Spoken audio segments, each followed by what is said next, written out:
They said it was just water, but when they pushed my head under, I knew it was a grave.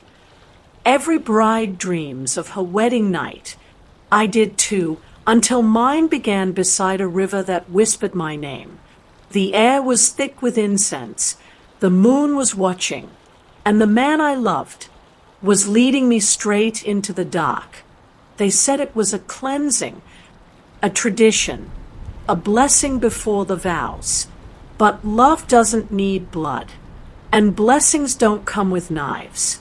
My name is Idara, and this is the story of how I walked into the water, believing in love, and walked out, believing in survival.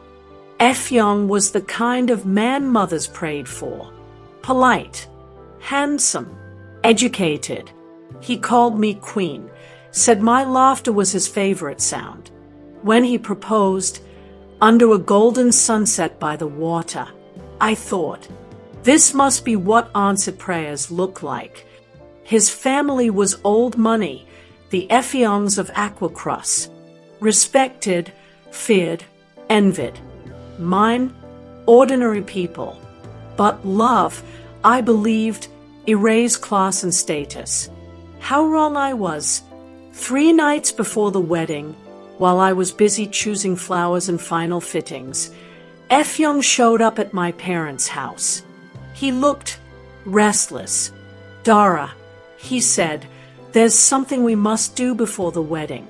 Privately, a family cleansing. My mother insists. I laughed. A cleansing, like prayers.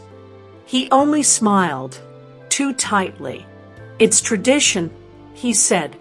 Every Young bride must go through it. Something in his eyes made me pause. But love makes you trust. So I said yes. That night, he told me to wear white, no jewelry, no shoes. He tied a white scarf around my eyes. It's part of the ritual, he whispered. You must not look back. The road felt endless. The air turned colder with every mile. I could hear nothing but the hum of the car and my own heartbeat. When the engine stopped, the world went silent, except for the sound of water flowing nearby. He led me out. My feet sank into wet soil. The scent of river mud filled my nose.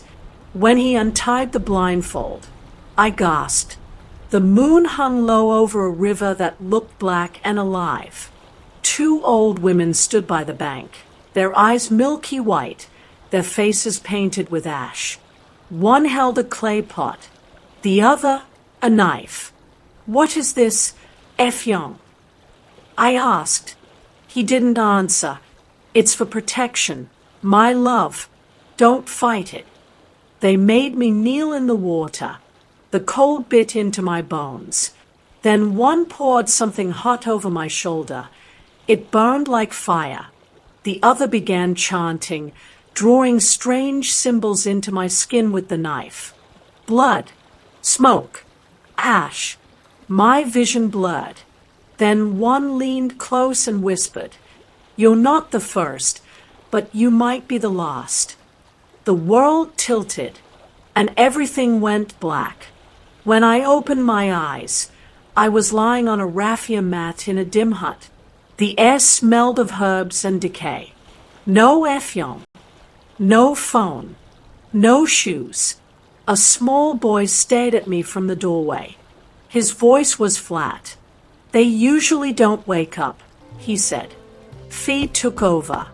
I ran, barefoot, through thorns and bushes, until I stumbled onto a mechanic's workshop near the expressway. The men stared as I collapsed. One gave me water, another his phone. When my mother answered, her voice trembled. She thought I was at a luxury spa with my bridesmaids. She didn't believe me, not at first. When I came home, the Effions had already started spreading stories. They said I ran mad, that I escaped from a hospital, that I had cold feet and was inventing lies to destroy their son. Even my father told me to be silent. Don't bring shame to this family, Idara. But shame had already drowned me once. I refused to drown again. On the morning of what was supposed to be my wedding, I walked into the very church where my vows were meant to be spoken, and I told everyone, friends, family, strangers, the truth. My fiancé took me to a river to wash away who I am.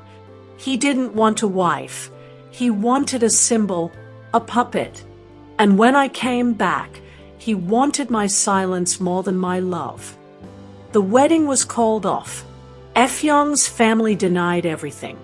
But that same week, one of the old women from the river died in her sleep. And months later, Efyong's new bride vanished 2 nights before their wedding. They said she ran away, but people whispered otherwise. Maybe Idara wasn't mad after all.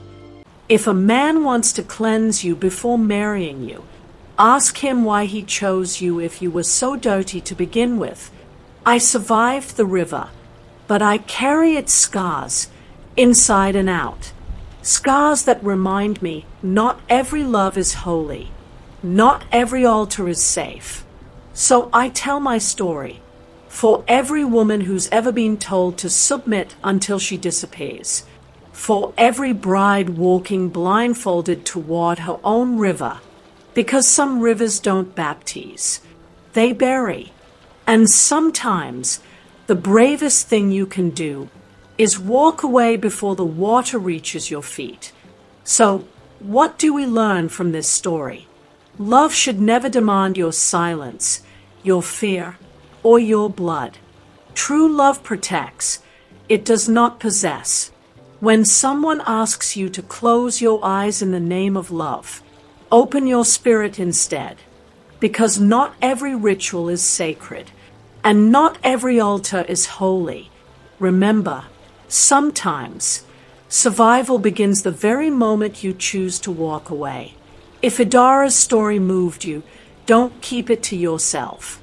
Share it, because someone you know might be walking toward their own river tonight. Like, subscribe, and join us again for more unforgettable African tales that open eyes and heal hearts.